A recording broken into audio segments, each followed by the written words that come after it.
Hello guys, welcome back to my channel. Gumawa pala ako ng tubig.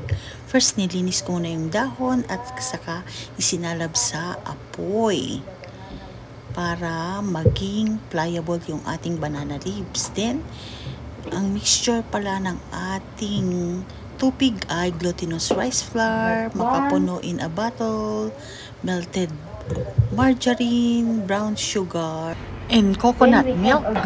Ang gagamitin ko palang lutuan ay itong grill, pero pwede naman yung kawali. Ayan yung ating mixture ng tubig. Nilagay ko na sa dahon ng saging. Then saka natin i-fold.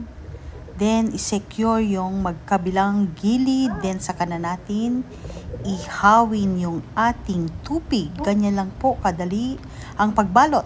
Fold, fold, fold. Habang niluluto natin yung tubig, i-check natin every time para hindi natin masunog yung dahon ng saging.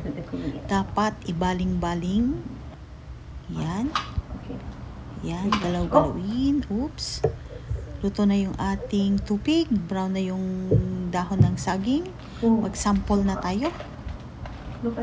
Ayan, napakaganda ng ating tubig. Hindi dumikit sa dahon ng saging dahil sa margarine. Kaya huwag kakalimutan yung margarine. Ayan, luto na yung ating tubig.